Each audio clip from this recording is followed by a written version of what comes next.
माझं लग्न मोडल्या दिवसापासूनही मला लग्न करायचंच होतं. मला लहानपणापासून आयुष्यात लग्नच करायचं होतं. मला लग्न करायचंय अशा मूडमध्ये होते मी. त्यामुळे मला तर करायचंच होतं लग्न 25शीत. तेव्हाचं जे काय आजीचं आईची थोडे छोटे छोटे कॉम्प्रोमाइजेस होते किंवा फॉर दॅट मॅटर त्यांच्या ॲडजस्टमेंट आपण आपल्या डोळ्यांनी बघायचो की ते संसारासाठी किंवा आपल्यासाठी ते दोघं मिळून मिळून काय करताय. आजच्या काळात आमची प्रिव्हसी आमची स्पेस ही कॉन्सेप्ट जी आली आहे ना, त्या कॉन्सेप्टमध्ये कदाचित आजच्या मुलांचं ते बघायचं राहूनच गेलंय. एवढ्यात नको घरी सांगूया, एक 4-5 भेटी झाल्यावर सांगूया. हल्ली मॅट्रिमोनियल साइट्स या डेटिंग ॲप्स सारख्या वापरल्या जातात. बाहेर एकट्यांना कॉफी शॉप्समध्ये का भेटायचंय? होऊ दे की पहिली भेट आई वडिलांसकट. मुळात तेजश्रीला लग्नापेक्षा लिव्ह इन बरं हे कधीच वाटणारं नव्हतं. ते तसं वाटलं असतं तर कदाचित आज तेजश्रीचं आयुष्यही वेगळं असतं. हे बेंचिंग आणि सिच्युएशनशिप्स वगैरे आहे ना, हे फार वाईट आहे. हे फार वाईट आहे. पण हा सिनेमा हा 40शीला आलेल्या लोकांनी आयुष्यात काय वागावं यावर भाष्य करणारच नाहीये. ही एक अत्यंत गोड गोष्ट आहे ह्या दोन पात्रांची. गायत्रीचं ठरलेलं आहे की तिला लग्न करायचंच नाहीये. फार गोंडस असं त्याचं कॅरेक्टर आहे आणि ह्याच्या एक्झॅक्टली उलटी ही गायत्री असणार आहे. या अक्षरा टाकायला या डोक्यावर, मुहूर्त चुकवू नका.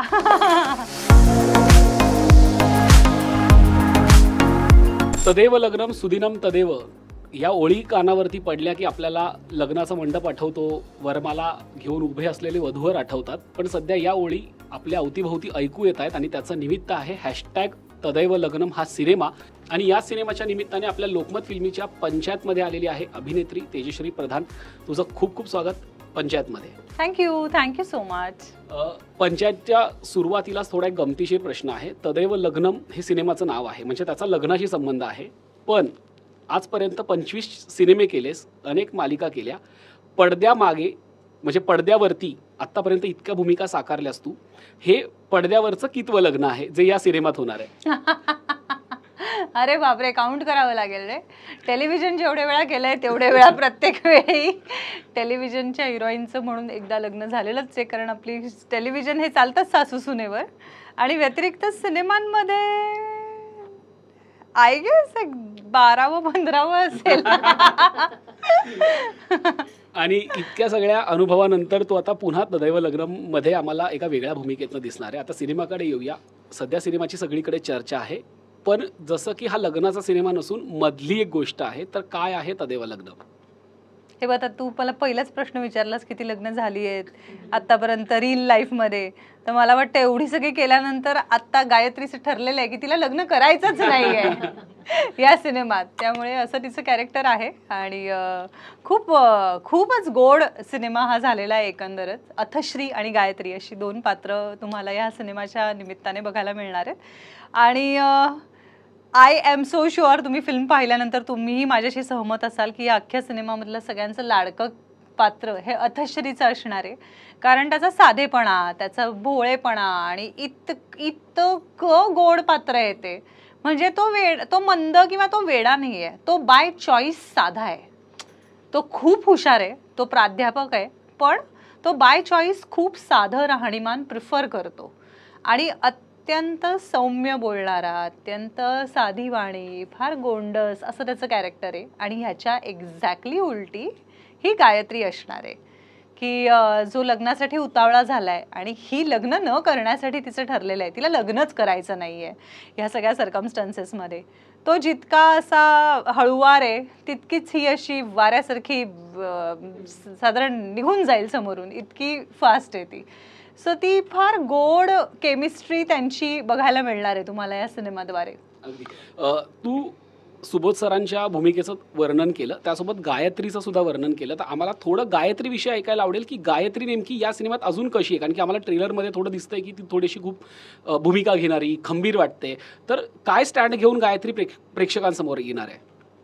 गायत्री ना घरातून बाहेर पडून स्वतःचं अस्तित्व मिळवू पाहणारी, स्वतःच्या पायांवर उभं राहू पाहणारी आणि ॲट द सेम टाईम कुठेतरी मनाच्या एका हळव्या कप्प्यामध्ये आईवडिलांना जोपासणारी, त्यांच्याबद्दलचं प्रेम, त्याची जाणीव ठेवणारी अशी ती मुलगी आहे.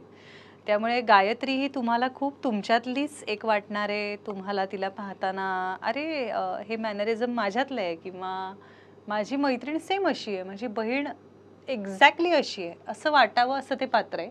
आणि या सिनेमाची मज्जा हीच आहे की हा जेवढा साधा आणि हा जेवढा आपलासा सिनेमा वाटेल तेवढा आमच्यासाठी हा सिनेमा सक्सेसफुल झाला असं होणार आहे. की ही दोन्ही पात्र तुमच्या रोजच्या आयुष्यात, दैनंदिन आयुष्यात तुम्ही जेवढ्या लोकांना भेटत असता, ज्यांच्याबरोबर तुमचे संवाद रोजचा असतो, त्यांच्याशी बोलताना तुम्हाला जर का ती माणसं या पडद्यावर दिसली तर आम्ही जिंकलो. क्या बात आहे. या पंचायतमध्ये आमचे सगळे लोकमत फिल्मीचे गावकरी सुद्धा तेही प्रश्न विचारणार आहेत. मी त्यांच्याकडे माहिती.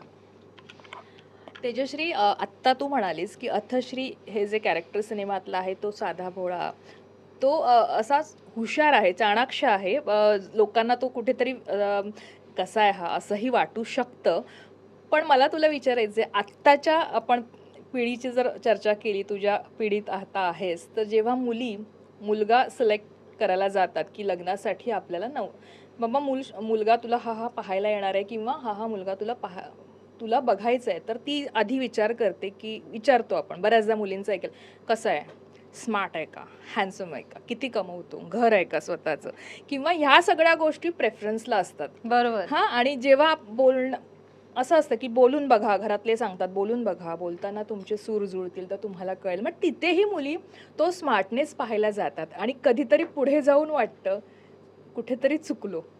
मग आता हे जे तू म्हणालीस ना, हे खूप छान वाटलं की कुठेतरी या गोष्टीही पाहायला हव्यात. बोलता तुम्हाला खूप साध्या गोष्टी असतात, ह्या कुठेतरी तुम्हाला खूप काही पुढे फायद्याच्या ठरत असतात. आपण तो फायदा चुकीचा जरा बघायला जातो आणि पुढे जाऊन वाटतं की काहीतरी चुकलं. तुला याविषयी काय म्हणायचं? कारण हा सिनेमा थोडंसं जे कॅरेक्टर आहे ते थोडंसं आता पाहिल्यावर वाटतं नाही बाबा हे असंही पाहायला हवं. हो, नाही मला काय वाटतं माहितीये का, हा एक तर फार व्यक्तिसापेक्ष मुद्दा आहे आणि ह्याच्या पलीकडे जाऊन मला असं वाटतं की त्या वयातलं तुमचं बदलत जाणं असतं ना, ते सुद्धा तुम्हाला या सिनेमात बघायला मिळतं. की आता जर सांगू तर 25 किंवा 30 पर्यंतच्या मुलींना ना, we tend to fall for bad boys, जे आपल्याला खूप स्मार्ट दिसणारी, ते आल्यानंतर एक तो म्हणतात ना की ग्रुप की जान आहे की यार ये मेरा बंदा आहे असं वगैरे.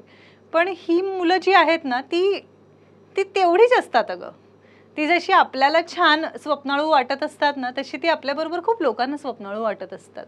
पण तुम्हाला खऱ्या आयुष्यात आजच्या ह्या सिनेमाच्या गोष्टीचा जर विचार केला तर गायत्री किंवा अथश्री आज त्यांच्या 40शीला जेव्हा ते एकमेकांना भेटतायत ना, तेव्हा त्या वयाची गरज मला असं वाटतं की एक अत्यंत स्थैर्य असलेला आणि कुठेतरी आपल्याला त्याच्याबद्दल अश्युअर्ड वाटेल असा मुलगा तुम्ही शोधायला लागता. आणि मग तेव्हा ना तुम्हाला खरंच अथश्रीसारख्या व्यक्तीबरोबर सेटल व्हावं असं वाटतं की ज्याच्याबरोबर ना आयुष्य शाश्वत असेल असं वाटेल. सो हा अथश्री तसा आहे की हा स्मार्टनेस वगैरे आपण सगळं पाहतो, पण तुम्ही जसे पुढे पुढे जाता, जसं मी कायम म्हणते की आपण पेन्सिल घेतली एखादी आणि त्याला टोक केली तर ती खूप धारदार असते आणि तेव्हा बरेचदा ते खडबडीत लिहिलं जातं, त्या अक्षरांना एक सुसंगती येत नाही. पण जेवढी ती आपण जास्त वापरायला लागतो तसं तसं टोक बोथट होत जातं आणि ते जेव्हा बोथट होत जातं ना, तेव्हा खरं हस्ताक्षर जास्त चांगलं यायला लागतं. ते तसं आहे की आपल्या जेव्हा अपेक्षांची पातळी फार जास्त शार्प असते ना, तेव्हा त्या कितपत आपल्यासाठी योग्य असतात किंवा मार्ग किती सरळ किंवा सोपा करणार आहेत का खडतर करणार आहेत हे त्या क्षणी कळत नाही. पण जसं तुमचं ते टोक बोथट होत जातं, अपेक्षांचं ओझं तुम्ही तुमचं कमी करून घेता, तसं तुम्हाला पण छान वाटतं. आणि ॲट द सेम टाईम ते जेवढं कमी होत जातं ना, तेवढा त्याचे ते सगळे मुखवटे जाऊन ना खरा माणूस तुमच्या समोर येऊन बसतो. आणि असं कदाचित ह्या दोघांच्या बाबतीत घडू शकेल किंवा अथश्री तसा आहे की ज्याला पाहिल्यानंतर तो साधेपणा भावतो तुम्हाला त्याचा. सिनेमात 35-40शीतले हे दोघं दाखवलेले आहेत. काही वर्षांपूर्वी सिनेमा आला असता तर कदाचित लोक बरीच म्हणाली असती 40शीत कोणी लग्न करतं का, हे काय वय आहे का, अशा कमेंट्स असत्या. पण आत्ता शिक्षणाची आपली हे वाढलेली आहे, आपण खूप शिकतोय किंवा विचारसंस्कृती झपाट्यानं आता बदलते, आधुनिक युगात आपण वावरतोय, आपलं पूर्ण कल्चर थोडंसं त्या पद्धतीनं झालेलं आहे. घरातलेही पूर्वीसारखे अगदीच 25शीत लग्न करा म्हणून मागे लागत नाही. त्यामुळे लग्न करण्याचं वय वाढलंय. त्यामुळे आता हे आम्हाला खूप पटतं, 40शीतलं लग्न हो आता होतात की लग्न, सहज ऍक्सेप्ट केलं गेलंय. तुम्ही सिनेमात जे दाखवले ते पटकन. पण 40शीत जेव्हा आपण लग्न करण्याचा विचार करतो तेव्हा आत्ताच्या ज्या अपेक्षा असतात, जसं तू आत्ताच म्हणालीस 25शी 30शीत ते वेगळं असतं, 40शीत ते वेगळं आहे. तर तेजश्री या सगळ्याकडे कशी पाहते? कारण आत्ता आपण जर 40शीत 35शीत लग्न करायला जातोय तर आपण त्यासाठी कशा पद्धतीचा विचार करायला हवा? कारण ही आता संस्कृती बदलते, तर हिचा स्वीकार तर आपण केलेला आहे, पण त्यावेळेला अपेक्षाही त्याच पद्धतीनं करायला हव्यात, कारण वयही वाढलेलं आहे. बरोबर. पुन्हा नाण्याला दोन बाजू असतात. 30शीच्या आत लग्न होऊन जाणं ह्याची एक चांगली बाजू आहे. तशीच 30शीच्या नंतर लग्न होत जाणं ह्याच्यामधून पण फार गोष्टी येतात. 30शीच्या आतमध्ये हल्ली आपण ना करिअर आणि आपल्या सगळ्या गोष्टींमध्ये पूर्वी एक म्हणजे मला वैयक्तिक असं वाटतं, हे फार माझ्या पुरतीचं मत आहे, की पूर्वी एक न्यूक्लिअर फॅमिली ही संस्था नव्हती. जेव्हा आपण ज्या घरात वाढलोय, जिथे आपले आजी आजोबा, म्हणजे आता न्यूक्लिअर म्हणजे मी काय जॉईंट फॅमिली अगदी म्हणत नाही की 3 काका आणि 4 आत्या आमच्याबरोबर राहायच्या, असं नाही माझं म्हणणं आहे. पण तो काळ जेव्हा आजी आजोबांसकट आपण एक हॅपी फॅमिली म्हणून वाढलोय, आपल्या सगळ्यांची बालपणं गेली आहेत ह्या सगळ्यामध्ये. सो तेव्हाचे जे काय संस्कार होते किंवा तेव्हाचं जे काय आजीचं आईची थोडे छोटे छोटे कॉम्प्रोमाइजेस होते किंवा फॉर दॅट मॅटर त्यांच्या ॲडजस्टमेंट आपण आपल्या डोळ्यांनी बघायचो की ते संसारासाठी किंवा आपल्यासाठी ते दोघं मिळून काय करताय. तर आत्ताच्या जनरेशनला एकतर ना तेव्हा आपल्याला आपल्या खोल्या नव्हत्या किंवा आज असल्या तरी पण आईवडिलांचे रूल होते, कडी नाही लावायची, दरवाजे लावायचे नाहीत, घराची आपल्या घरातल्या आतली दारं पण बंद नसायची, सटाट उघडी असायची. आजच्या काळात आमची प्रिव्हसी, आमची स्पेस ही कॉन्सेप्ट जी आली आहे ना, त्या कॉन्सेप्टमध्ये कदाचित आजच्या मुलांचं ते बघायचं राहूनच गेलं आहे की एक नातं सांभाळण्यासाठी आपण मोठेच या ह्याच्यात झालो की एक नातं जपण्यासाठी आपल्याला हे करायचं, आपल्याला ते करायचं. आपण आपल्या आईवडिलांना पाहिलं, आपण आपल्या आजी आजोबांना पाहिलं. आजची मुलं कदाचित थोडीशी ती लॅक करतायत. I am not saying they are not matured, they are rather pretty matured. आपल्यापेक्षा खरं तर ती खूप हुशार आहेत, पण त्यांची हुशारी किंवा त्यांची एनर्जी आहे ना, ती वेगळ्या ठिकाणी चॅनलाइज होते कदाचित. आपली जी ह्या संस्कारांमध्ये किंवा ह्या 4 एक रूढी परंपरांमध्ये होतो ना आपण, तेवढ्या पुरती मर्यादित नाही आहेत. त्यांच्यासाठीची आज साधनं वाढली आहेत, एंटरटेनमेंट सकट नॉलेज त्यांच्या 24 तासात हातात आहे की जिथे ते खूप वाटेल ती गोष्ट रिसर्च करून पाहू शकतात. आपल्याला एखादा प्रश्न पडला तर आईवडील संध्याकाळी ऑफिसमधून घरी येईपर्यंत त्याच्या उत्तरासाठी थांबायचो किंवा दुसऱ्या दिवशी आपल्या टीचर्सना विचारण्यासाठी, फ्रेंड्सना विचारण्यासाठी. आजची मुलं सर्च करून टाकतात पटकन, त्यांच्यासाठी त्यांची उत्तरं तयार आहेत. आणि ॲट द सेम टाईम ती जनरेशन होती ना, तेव्हा आपल्याला एखादी गोष्ट तुटल्यानंतर ती गोष्ट जोडून, मग भलेही त्याचे डाग राहू देत किंवा त्याचे मार्क्स राहू देत, पण ती वापरण्यात आनंद असायचा आणि त्यात जास्त आनंद असायचा की आपण कसं ते पुन्हा जोडलं सगळं. आजच्या काळात तुम्हाला रिप्लेसमेंट अवेलेबल आहे, कारण ते जोडायचा वेळच नाही आहे, तो जो पेशन्स स्पॅन नाही आहे ना, त्याच्यामुळे कधीतरी असं वाटतं की हे 30शी नंतर यांचं लग्न होणं, ज्या गोष्टी कदाचित आम्हाला 20शीत कळल्या, 22शीत 25शीत कळल्या ना, त्या गोष्टी मुळात या मुलांना कळण्यासाठीच 30शी 35शी उलटावी लागणार आहे का, की बाबा त्या नात्याची कमिटमेंट काय असते. कमिटमेंट म्हणजे एक्झॅक्टली आपण काय कॉम्प्रोमाइजेस करावी किंवा आपण काय ॲडजस्टमेंट्स कराव्यात आयुष्यात, हे सगळं कळण्यासाठी कधीतरी वाटतं 35शी नंतरचं लग्न हे जास्त चांगलं आहे. ॲट द सेम टाईम काही वेळा हेही वाटतं की आपण जर मानवी स्वभावाचा विचार केला, आपण जर सायकोलॉजिकली थोडा विचार केला, तर 30शी नंतर तुमच्या आयुष्यात होणारे बदल तुम्हाला ॲक्सेप्ट करणं हे कठीण जातात. त्यामुळे एका नवीन माणसाबरोबर, एक एलियन फॅमिलीबरोबर आणि एलियन ठिकाणी अचानक जाऊन तुम्ही जेव्हा सेटल होता, तेव्हा वयाच्या 30शीपर्यंत आपल्या शरीराची आणि आपल्या मनाची अवस्था असते जिथे आपण गोष्टी पटकन ॲक्सेप्ट करू शकतो. आणि ते बदल एकदा अंगवळणी पडले आणि भिनले की मग पुढे सोपं होऊन जातं. जे 30शीपर्यंत जर तुम्ही इंडिव्हिज्युअली जगत राहिलात, तर तोपर्यंत आपण एवढे इंडिव्हिज्युअल जगून गेलेलो असतो की डिपेंडन्सीची गरजच उरलेली नाही आहे. मग अशावेळी लग्न तर करायचं आहे, पण लग्न करायचं असताना ती डिपेंडन्सी येणार आहे का? मग अरे मी माझं करत होते आणि अचानक आत्ता मला आन्सरेबल असायचं आहे का, मग ह्या गोष्टी करायच्यात का? त्यामुळे हे इतकं व्यक्ती सापेक्ष झालं आहे ना की ह्याची युनिव्हर्सल उत्तरं मला वाटतं नाही असू शकत. सो 30शीच्या आधी लग्न करणं, ह्याच्यामध्ये त्या ॲडजस्टमेंटना ॲक्सेप्ट करून टाकणं आणि मग 30शी 35शी नंतर एक सुखाचा संसार चालू आहे. सो माझं असं ठाम मत आहे, आपल्याला बॉलिवूडने, आपल्या इंडस्ट्रीने, सगळ्या तमाम फिल्म इंडस्ट्रीने इतकं मिसगाईड केलं आहे ना की लग्न झाल्यावर पहिली 2 वर्ष म्हणजे गुलाबी वर्ष असतात वगैरे. नसतं. एक 5 वर्षाचा काळ आपण नीट काढला तर त्याच्या पुढे तो एक गुलाबी सूर्य उगवायला लागतो. तोपर्यंत तसं काही होतं असं मला वाटत नाही. पण तू आता हे सगळं सांगितलंस की तिशीच्या आधी लग्न कसं फायदेशीर आहे आणि तिशी नंतर कसं लग्न फायदेशीर आहे. सो तुला काय असं म्हणजे तुझं मत काय की कोणत्या वयात योग्य लग्न केलं मला तर 25च करायचं होतं, जे मी केलं पण होतं अगं, पण God has some different plans for me. So मला असं वाटतं आजचं पण छान आहे. आजच्या वयात एक मॅच्युरिटी वेगळी आहे, त्यामुळे आज जोडीदाराकडे पाहताना किंवा आज जर का मी लग्न करायचं ठरवलं तर मला आणखी वेगळ्या पद्धतीने एक वेगळ्या मॅच्युअर्ड अँगलनी बघता येईल त्या नात्याकडे. तेजू, तू आत्ता म्हणालीस तसं की 25शीत लग्न केलं. मुलींच्या मागे खास करून हा खूपच प्रश्न असतो, आईवडिलांचा असू दे, कौटुंबिक असू दे किंवा नातेवाईकांचा असू दे, की लग्न करा, तिशीच्या आधी लग्न करा, तुमचं सगळं पुढचं नीट होईल. एक थॉट ह्याच्या मागे खूप चांगलाही असतो की तुमचं सगळं छान होऊन तुम्ही पुन्हा करिअरवर फोकस करावं. आत्ताच्या मुली करिअरवर जास्त फोकस करतात आणि ही गोष्ट एक सेकंड प्रायोरिटी ठेवतात. तुला काय वाटतं की हे, मी जेनझीचं नाही म्हणत आहे, पण आपले जे 30s आहोत किंवा 90sचे जमान्यातली ज्या मुली आहोत त्यांचा फोकस म्हणजे त्यांना दोन्ही मॅनेज करायचं असतं, पण समहाऊ त्या दोन्ही मॅनेज करू शकत नाहीत आणि मग दोन्हीत फसतात. तुला काय वाटतं की नेमकं काय करायला हवं आणि ह्याचा मागचा तुझा थॉट काय? व्यक्तिसापेक्ष मला असं वाटतं, मी केलं होतं ते एक तर सगळ्यात पहिले माझ्या आईबाबांचा फोर्स नव्हता. मला लहानपणापासून आयुष्यात लग्नच करायचं होतं, मला लग्न करायचंय अशा मूडमध्ये होते मी, त्यामुळे मला तर करायचंच होतं लग्न 25शीत. आणि अर्थात लहानपणापासून थोडंसं एक असेल की आजी आईकडनं आपण ऐकत आलेलो असतो आणि I was very fascinated with all of that की I wanted to be a homemaker एकंदर. पण again God has a different plan for me probably. आणि आजचं तू जे म्हणालीस की एकतर सगळ्यात पहिले या जेनजीज ही जी कॉन्सेप्ट आली आहे ना आत्ता, हे सगळं मला ना हे खूप भयंकर आणि भीतीदायक वाटायला लागलेलं आहे. आपण रेड फ्लॅग्स ग्रीन फ्लॅग्स बद्दल बोलायला लागलो आहोत. ॲट द सेम टाइम आपलं त्या सगळ्यांना मला असं सांगायचं आहे की प्रोबॅबली तुम्हाला हे आत्ताच्या या मोमेंटपुरती कम्फर्टेबल वाटतंय, but guys benching and situationships are big red flags, so please stay away from it. It is not good for your mental health and it is not going to help you anywhere, that it is not going to take you anywhere. त्यामुळे हे benching आणि सिच्युएशनशिप्स वगैरे आहे ना, हे फार वाईट आहे, हे फार वाईट आहे.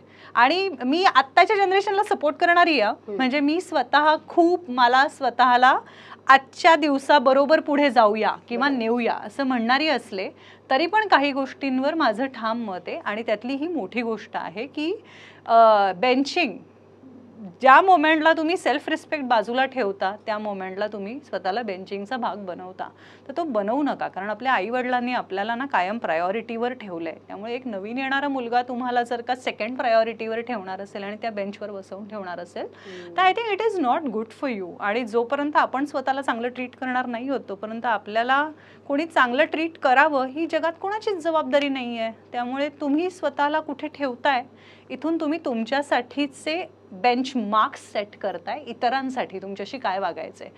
सो प्लीज अंडरस्टँड हे. आणि सिच्युएशनशिप अगेन नको, या गोष्टींपासून थोडं स्वतःला लांब ठेवा.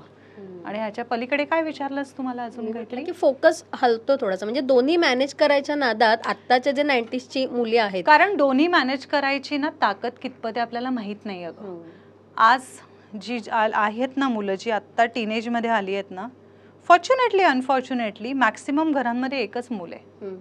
त्याच्यामागे महागाई असेल, त्याच्यामागे आणखी काही कारणं असतील, करिअर्स असतील आई वडिलांची, किंवा सगळ्यात महत्त्वाचं कारण हे पण आहे जे आपण निग्लेक्ट नाही करू शकत की आई वडिलांच्या लहानपणी ते जे अन्न खात होते, ते जे धान्य खात होते, त्याच्यातनं त्यांना जी सत्व मिळायची की ज्याच्यात आई वडिलांची आजी आजोबांनी 4-4, 5-5 मुलं ही नॉर्मल डिलिव्हरीजमध्ये जन्माला घातली आहे. तिथे आज पहिल्या डिलिव्हरीला बायकांना काही क्रायसिस होतात, काही क्रिटिकल सिच्युएशन्स येतात. तर त्याच्यामागे असं आहे का की आपण खात नाही आहोत चपाती भाजी, आपण भात खात नाही, आपण सगळं खातोय, पण मुळात आजचा पिकणारा गहू आणि तांदूळ हेच किती चांगलं पिकलं जातंय ह्याचबद्दल जरा शंका आहे ना. ती माती तेवढी छान उरली आहे का? आज एका संत्र्यातनं मिळणारी सत्व तुम्हाला मिळवण्यासाठी 8 संत्री खायला लागतात, तेव्हा तुम्हाला ते एका संत्र्यातलं मिळतं. त्यामुळे त्याची मागची कारणं काही असतील, पण हे एकच मूल जन्माला आल्यानंतर शेअरिंग, मोठ्या भावंडाशी काही आणलं, मग ते चॉकलेट जरी घरी आणलं तरी त्यात मजा असायची. 2 तुकडे केल्यावर थांब हा मोठा आहे का हा छोटा आहे, मग हातला मी हा घेणार आहे तू तो घे वगैरे. It's all mine. ही जी कॉन्सेप्ट आली आहे ना त्याच्यामध्ये मला वाटतं ह्या दोन्ही गोष्टी सांभाळणं जे आहे की स्ट्रेस लहानपणी काय आहे ना, आपल्याला भावंडांच्या अभ्यासाचा, त्यांच्या मार्कशीटचा, त्यांच्या बाहेर त्यांना कोण कसं वागवतं ह्याचा पण एक स्ट्रेस असायचा. आणि जो स्ट्रेस नसायचा, जी आपल्याला जबाबदारी वाटायची, सो लहानपणापासून ना आपण त्या जबाबदाऱ्यांच्या सवयीत मोठे झालो. ही जी रूममध्ये वाढलेली आणि आपल्या आपल्या स्पेसमध्ये वाढलेली मुलं आहेत ना, त्यांना ती माहितीच नाही आहे. त्यामुळे एका वेळी आपण 2 गोष्टी नीट पद्धतीने हँडल करू शकू एवढा कॉन्फिडन्स त्या बिचाऱ्यांमध्ये कदाचित नाहीच आहे. त्यामुळे आत्ता मला करिअरवर फोकस करायचं आहे, सो मला फोकस करू द्या, कारण मला नाही माहिती 2 गोष्टींवर कसं. So I won't blame this generation. ते त्यांच्या त्यांच्या हिशोबाने जास्तीत जास्त चांगलं करायचा प्रयत्न करतायत असं मला वाटतं, पण त्यांना ते कितपत जमतंय हा भाग झालाय. पण हो, म्हणजे हे आता पुन्हा आणि लॅक ऑफ कम्युनिकेशन्स. तुम्ही घरी गेल्यानंतर आपण किती वेळा पूर्वीसारखे आईवडिलांशी बोलायला बसतो, 10 मिनिटाचं कम्युनिकेशन किती वेळा करतो. बाकी सगळं सोड, आत्ता जर का इथे कॅमेरा सेटअप होणार आहे आणि आपल्याला वेळ आहे, तर किती वेळ आपण एकमेकांशी बोलत बसलो नाही. We are just engross in our own phones and everything. त्यामुळे संवाद संपत चाललाय. तो संवाद संपत चालल्यामुळे काहीच नाही ना. आणि अनलेस अँड अंटिल तुम्ही ऐकत नाही आहात तोपर्यंत तुमच्यामधलं नॉलेज गेन होणार नाही आहे, तुमच्यामध्ये शेअरिंगची कॅपॅसिटीच वाढणार नाही आहे. सो ह्या सगळ्यामध्ये हे सगळे गोंधळ झाले आहेत. सो आत्ताची जनरेशन मला आय फील सॉरी समटाईम्स की त्यांच्या बाबतीत ना खूप ते गोंधळलेले आहेत. त्यांना नाही लक्षात येते काय वागलं पाहिजे, काय केलं पाहिजे. आणि तू आत्ताच फिल्म इंडस्ट्रीचा विषय काढलास म्हणून विचारते की फिल्म इंडस्ट्रीतही अभिनेत्रींबाबत खूप आहे की आत्ता लग्न नको, थोडं आपण करिअर सेट करूया, करिअर सेट झाल्यानंतर लग्न करूया. तुमच्या इंडस्ट्रीत असं होतं का की पहिले करिअर फोकस आणि मग त्याच्यात वय थोडंसं वाढत जातं आणि मग पुन्हा ते टेन्शन की आता करिअर आपण सेट केलंय पण आता लग्न करायचंय, लग्न केल्यानंतर पुन्हा थोडा ब्रेक घ्यायचा आहे, पुन्हा करिअरकडे फोकस करायचंय. ही फिल्म इंडस्ट्री याबाबत काय थॉट आहे ह्याचा तुझा? नाही, मला नाही वाटत. मला असं वाटतं म्हणजे आताचं आपण अगदी उत्तम उदाहरण म्हणावं तर ऋता, खूपच गोड तिचं करिअर आणि तिचा ग्राफ खूप छान आहे. पण तिचा ग्राफ छान आहे म्हणून तिने लग्न बाजूला ठेवलं का? नाही ठेवलं. किंवा आपण आता जुन्या उदाहरणांमध्ये जावं तर माधुरी दीक्षित सारखं उदाहरण आपल्या समोर आहे की जी टॉपला असताना तिने लग्न केलं, ती बाजूला झाली, तिला एका पॉईंटला फॅमिली सेट झाल्यानंतर परत यावंसं वाटलं. सो मला वाटत नाही मराठी इंडस्ट्रीमध्ये आज असा काही कारण आहे ज्याच्यामुळे ती लग्न व्हायची राहिली आहेत. त्याच्यामागे खूप कारणं असू शकतात. अगं, तुमची वेवलेंथ मॅच झालेली नसू शकते एखाद्याशी, तुम्हाला नाही हवा तसा जोडीदार मिळालेला असू शकत. कित्येक मुली आहेत ज्यांच्या बाबतीत तुम्हाला असं वाटतं की अरे यार यांनी लग्न का नाही केलं, यांना का लग्न करायचं नाही, पण कदाचित ते गेली वर्ष प्रयत्न करत असतील. आज माझ्याबरोबर माझ्याच कित्येक मैत्रिणी आहेत ज्या सांगतात की अगं यार मॅट्रिमोनियल साईटवर किती डेंजर, हे यार मग हे नाही आवडलं यार, मग ते नाही आवडलं यार, असं म्हणणाऱ्या कित्येक मुली आहेत. सो मला माहिती आहे की खूप जण प्रयत्न करत असतात आणि the worst thing we do is like we keep on assuming things about actors की हां हे ना थोडं असं असणार, हे ना आम्ही जरा ऐकलंय. अरे कोणाकडनं ऐकलंय ते? कुणाकडनं ऐकलं असतं? आणि हे सांगणारी माणसं आमच्या घरी राहून गेली आहेत का मला माहीत नाही का यांनी आमच्या घरांमध्ये हिडन कॅमेराज लावलेत. पण हो, ही सांगणारी माणसं या कॉन्फिडन्सनी बोलत असतात की आमच्या आई वडिलांच्या आधी यांनी आम्हाला ओळखलं होतं आणि त्याच्यावरून ते पुढे कानगोष्टी वाढत जातात. सिनेमात असं दाखवलंय की गायत्रीचं जे कॅरेक्टर आहे, जिला लग्न करायचं नाहीये, आजच्या सेम कट्टू आज आपण जर तिला रिलेट केलं, बऱ्याच मुलींना लग्न करायचं नसतं, त्याची कारणं असतात, इंडिपेंडंट राहायचं असतं. त्यांना बऱ्याच जणींना ऐकून म्हणजे मैत्रिणींचे काही अनुभव ऐकून किंवा इतरांकडनं ऐकून सासू या एका व्यक्तीची भीती वाटू लागली असते, मला त्या कुटुंबात असं होईल तसं होईल, ही आधीच त्यांनी एक हे तयार केलेली असते प्रतिमा. म्हणजे बऱ्याच जणींना लग्न न करण्यामागची वेगवेगळी रिझन्स आहेत आज आणि त्यामुळे ते वय वाढतंय आणि त्यामुळे लग्न न करण्याचा निर्णय बऱ्याच जणी घेत आहेत. तेजश्रीला काय वाटतं की हे योग्य, ते प्रत्येकाच्या जसं तू म्हणतेस मग असं व्यक्तीनुसार ते त्याचे निर्णय आहे, व्यक्तिसापेक्ष आहे, पण तरी त्यावर तुझं मत काय आहे?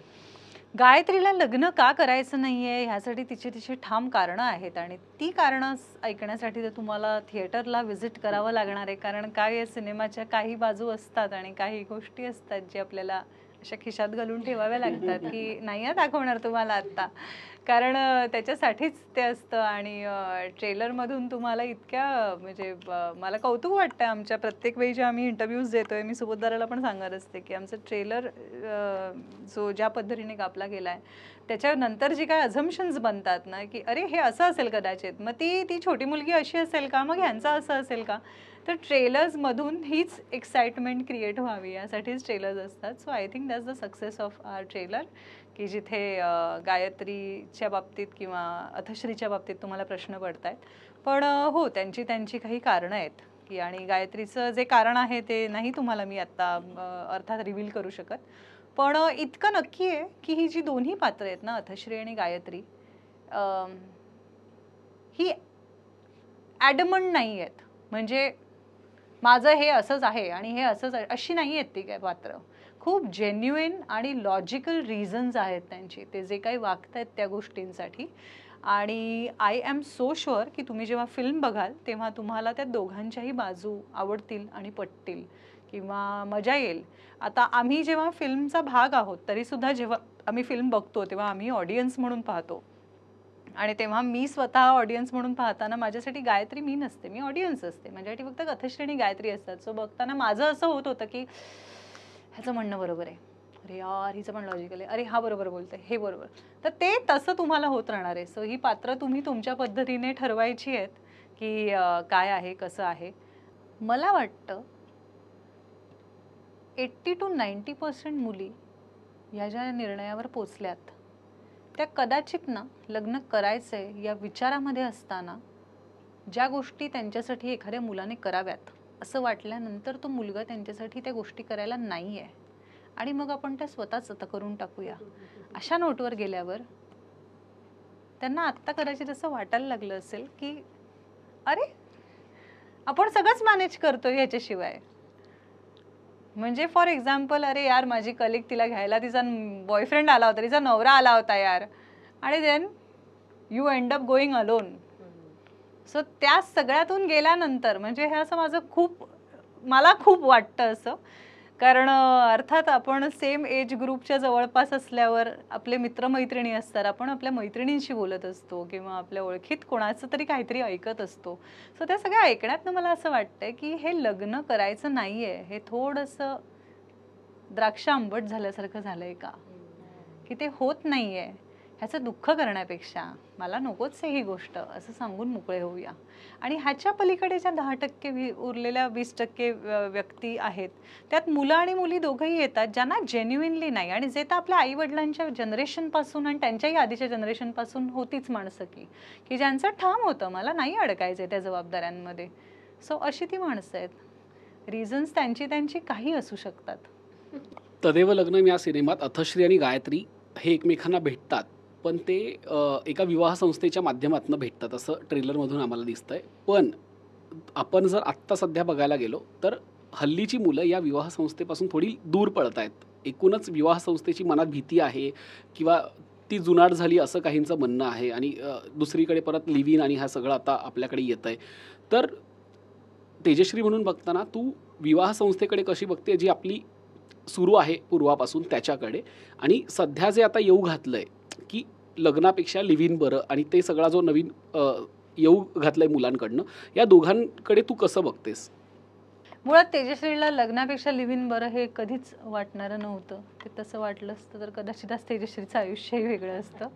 त्यामुळे तेजश्री आजही त्याच मताची आहे की लग्न हे झालंच पाहिजे, हे फार गोड गोष्ट आहे आयुष्यातली. आणि अर्थात शाश्वती जगात कशाचीच नसते, पण तरी पण आपल्या मनाला एक उभारी देणारं किंवा दिलासा देणारी गोष्ट असते जेव्हा तुम्ही लग्न करता. तुम्ही 2 फॅमिलीज एकत्र येतात, तुम्ही सगळ्यांच्या साक्षीने कोणाला तरी आपलंसं करून घेता. त्यामुळे तेजश्री आजही याच मताची आहे की लग्न हे झालंच पाहिजे. आणि जिथपर्यंत तू आता विवाह संस्था किंवा ह्या साईट्सबद्दल म्हणशील तर दुर्दैवाने काय आहे ना की हा एक वेगळाच बिझनेस सुरू झाला आहे, ज्याच्यामध्ये रोजच्या दिवशी नावं नोंदवली जातात आणि त्या नावांमध्ये शहानिशा करायची गरज भासत नाहीये किंवा कदाचित तेवढा वेळ उरत नाहीये.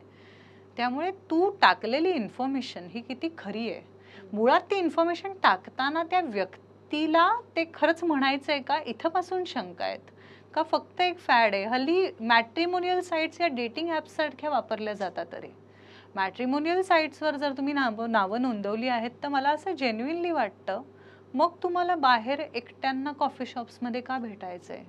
होऊ दे की पहिली भेट आईवडिलांसकट.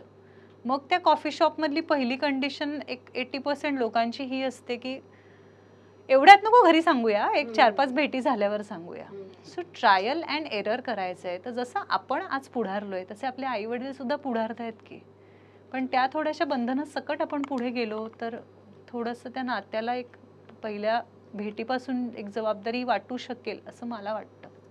पण आपली जी लग्न संस्कृती आपण म्हणतो, जी आता कुठेतरी मागे पडत चालली आहे, मुलं वेगवेगळे विचार करतायत, ही लग्न संस्कृती आत्ताच्या मुलांना सुटेबल आहे का, किंवा ती खरंच आत्ता आपण फॉलो केली पाहिजे का, किंवा ती किती सस्टेनेबल वाटतेय तुला? नाही माहिती आत्ताच्या मुलांना काय सुटेबल आहे काय नाही आहे हे आपण नाही सांगू शकत. अरे ही लग्न संस्कृती आणि हे फार वेगळेच विषय आहेत. आणि किंवा मी तुम्हाला सांगू का, आता हे पण आम्ही आता हल्ली बोलतोय की ट्रेलरमधले तुम्ही अझम्पशन्स करताय, पण हा सिनेमा हा कुठेही वयाच्या 40मध्ये भेटल्यानंतर आज ह्यांनी लग्न करावं का नाही करावं का, हे वय होऊन गेलंय का, किंवा हेच योग्य वय, यावर भाष्य करणारा हा सिनेमा नाही आहे. ही गोष्ट अथश्री आणि गायत्रीची आहे, ज्या दोघांना भेटण्यासाठी एक कारण हवं होतं. आज जर ते शेतीबद्दल बोलायला भेटले असते दोघं जण, तर ते शेतीची चर्चा करत बसले असते, त्यात लग्न आलंच नसतं. त्यांना एकत्र येण्यासाठी एक दुवा हवा होता. सो तो कॉफी शॉप ठरलाय. पण हा सिनेमा हा 40ला आलेल्या लोकांनी आयुष्यात काय वागावं यावर भाष्य करणाराच नाहीये. ही एक अत्यंत गोड गोष्ट आहे ह्या दोन पात्रांची. आपले रेल्वे ट्रॅक जसे बदलताना एकमेकांना क्रॉस करत असतात आणि एक स्क्वेअर बनतो, तर तशा त्या स्क्वेअर टेबलवर बसलेले दोघं जण आहेत आणि ते भेटलेत एकमेकांना, आणि त्यांच्या आयुष्यात काय घडणार आहे, त्यांची दोन वेगळी इंडिव्हिज्युअल आयुष्य आहेत, जी आयुष्य एकमेकांमध्ये मॅच झाल्यानंतर पुढे काय काय होऊ शकतं यावरचा हा सिनेमा आहे. सो गिवन सर्कमस्टन्सेसमध्ये जर आमच्या लेखकाने लिहिलं असतं की कॉर्पोरेटच्या एका मीटिंगला 2 माणसं भेटली आहेत, तर हा सिनेमा त्याच्यावरून घडला असता.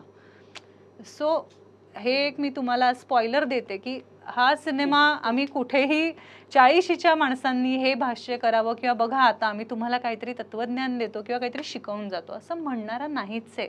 हा अत्यंत साधा गोड, तुम्हालाही आज लग्न झालेल्या आणि न झालेल्या प्रत्येकाला आपली गोष्ट वाटावी किंवा अरे ही मी आहे किंवा हा मी आहे वाटावा, इतका सोपा आणि इतका गोड सिनेमा आहे हा.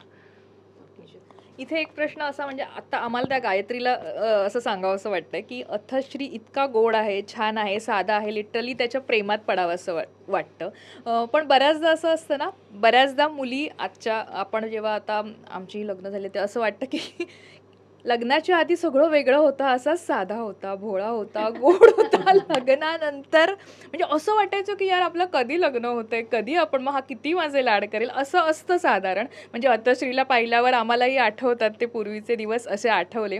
पण लग्नानंतर कट्टू काळजी असते, पण त्या काळजीमध्ये ना हळूहळू सगळे बदल व्हायला लागतात, त्याच्यामध्ये खूप असा कोरडेपणा यायला लागतो. आणि मग आज असं होतं ना की नाती मग हळूहळू आपण म्हणतो यार ती मजा नाही आहे, जे होतं ना ती मजा आत्ता नाही आहे.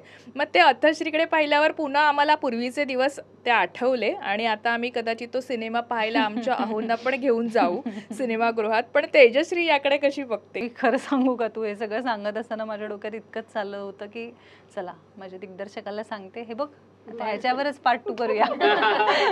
अथश्री आणि गायत्रीचं काय, हा अथश्री असाच राहणार आहे का नाही राहणार आहे याचंच कुतूहल मला निर्माण झालंय. या अथश्रीने प्रत्येकाला लग्न झालेल्या तिला प्रेमात पडलं, म्हणजे आपापल्या अहोला पूर्वीचे दिवस ती आठवायला भाग पडेल की बघ असा हो. हो, आता त्याच्यासाठी अथश्री सुबोध भावेसारखा एक उमदा कमालीचा कलाकारही हवा की तुम्ही साधारण त्या अथश्रीच्या प्रेमात पडताना त्याला चेहरा मिळतो सुबोध भावेचा, हा पण एक मोठा भाग आहे.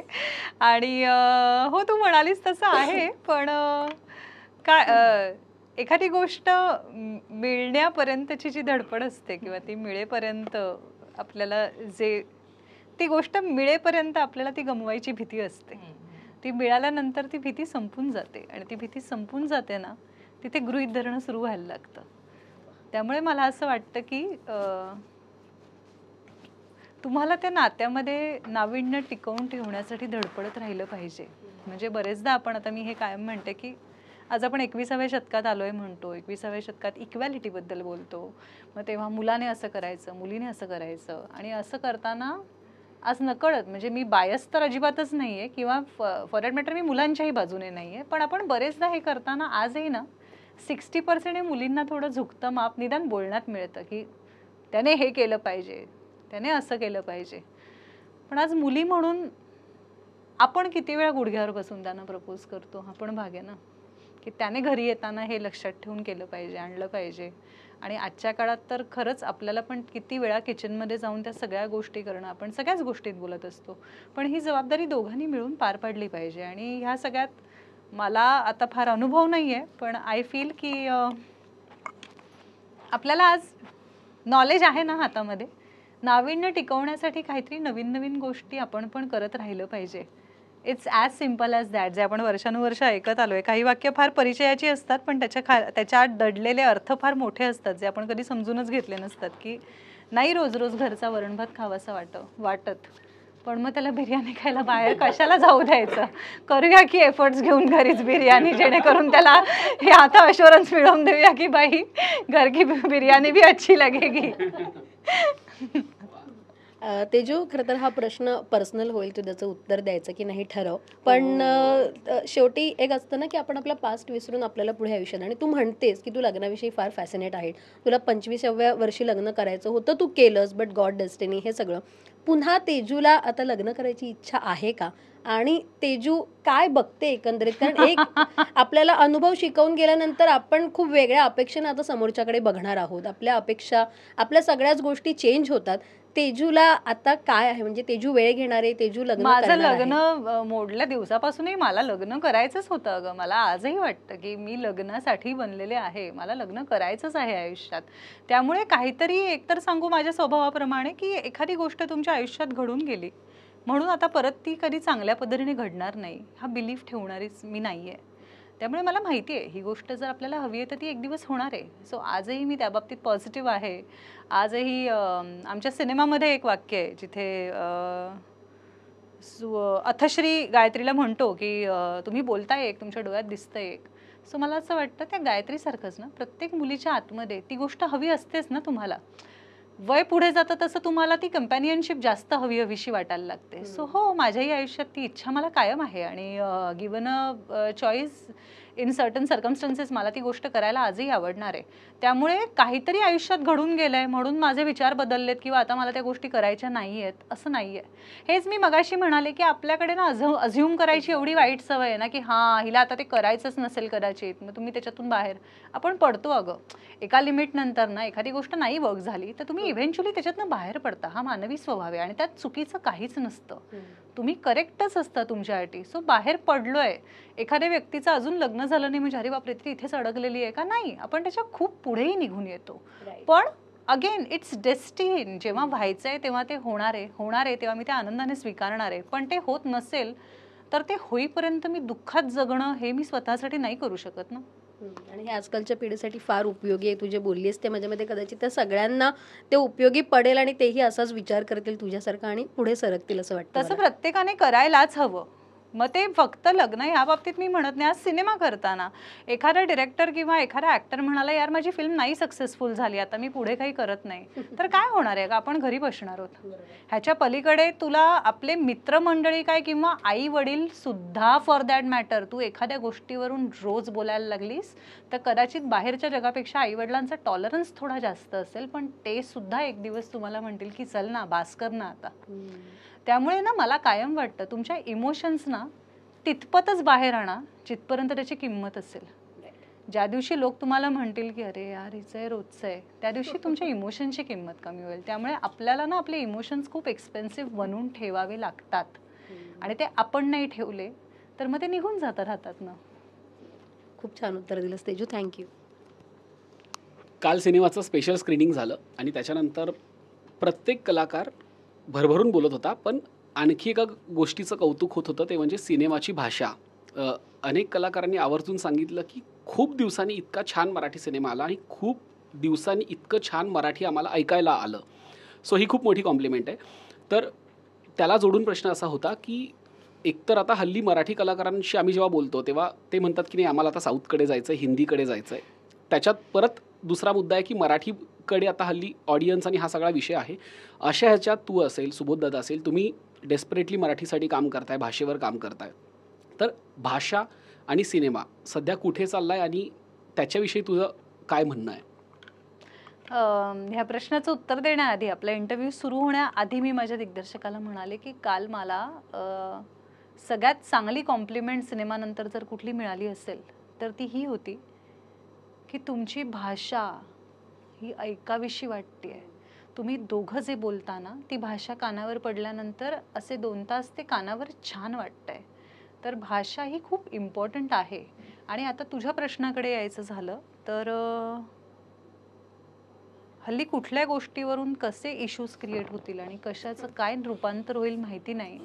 त्यामुळे कुठली भाषा शुद्ध, कुठली भाषा अशुद्ध, कुठली भाषा बरोबर, कुठली भाषा चुकीची याबद्दल स्टेटमेंट्स केलेली फार आवडत नाहीत लोकांना. पण माझं असं म्हणणं आहे ना, आपण कंपार्टमेंट्स बनवूया. मराठीमधल्या एक 6 भाषा बनवूया. पण मग त्या 6च्या 6 भाषांचं 100% नॉलेज मिळवा. आज तुम्हाला हिंदी इंडस्ट्रीत जायचं आहे, खुशाल जा. तुम्हाला आज बाहेर साऊथच्या इंडस्ट्रीज ट्राय करायच्या, त्याही करा. माझे आज मराठी मित्र आहेत जे आज साऊथमध्ये काम करायला जात आहेत, पण ते अत्यंत मेहनती आहेत. त्यांनी साऊथचे ट्युटर्स लावलेत. का? कारण भाषा शिकली पाहिजे. त्यामुळे एक चांगला कलाकार घडण्यासाठी मला असं वाटतं की हो, व्हॉट्स इन द लँग्वेज असं आपण म्हणतो, पण आपण आज अजून तेवढे नाही पुढारलोय की जिथे तुम्ही फक्त आणि फक्त तुमच्या एक्सप्रेशन्समधून व्यक्त व्हाल. तुम्हाला भाषेची त्याला एक जोड लागते. तुम्हाला एखादी गोष्ट पोहोचवायची असेल तर ती भाषा लागते तुम्हाला चांगली. किंवा आज आपण नाटक, हे फार उत्तम उदाहरण आहे. कारण नाटकाचा प्रेक्षक हा पहिली 4 रांगा आहेत ना, त्या तुम्हाला पाहत असतात, पण 5व्या रांगेपासून ते तुम्हाला इथून पाहतात. त्यामुळे जर तुमची भाषा छान नसेल ना तर तुमचा प्रेक्षक नाही तुम्हाला पाहू शकणार आहे. आणि ही पण गोष्ट, हे दुर्दैवी वाटते गोष्ट कधीतरी. कारण आज काम करताना आम्ही सातत्याने, मी काय सुबोधदादा काय, आम्ही सातत्याने आज बाहेर कामं करतो, आम्ही टेलिव्हिजन करतो, आम्ही वेगवेगळ्या वयाच्या लोकांबरोबर काम करतो. पण सुबोधदादा तर खूपच पुढे आहे आणि फार त्याच्याबद्दल मी काय बोलू. पण अगदी मी सुद्धा जेव्हा काम सुरू केलं ना, मला जबाबदारी वाटली होती. आपल्याकडून एखादा चुकीचा शब्द उच्चारला गेला तर अरे बापरे, आपलं काहीतरी खूप मोठं चुकतंय हे डोक्यात होतं, म्हणून कदाचित ती चूक सुधारली गेली. आज काय झालं आहे ना, लोकांना परफेक्टच वाटत आहेत ते. And perfection cannot be improved. तुम्हाला जर वाटलं की तुम्ही परिपूर्ण आहात तर तुम्ही नाही पुढे, त्याच्या पुढे काय असतं, परिपूर्ण इज पूर्णविराम, त्याच्या पुढे तुम्ही जाणारच नाही. ते आम्हाला वाटलं नाही कधी. त्यामुळे त्या भाषेवर काम केलं गेलं. मी 17 वर्षापूर्वी काम सुरू केलं, पहिल्यांदा कॅमेरा फेस केला तेव्हा मी ह्या भाषेत नव्हते बोलत. ती भाषा हळूहळू डेव्हलप केली गेली. आज हे तू आपण किती वर्ष आज इंटरव्ह्यू करतोय, आपले जर्नीज सिमिलर आहेत, आपण पाहत आलो एकमेकींना, भेटत आलोय.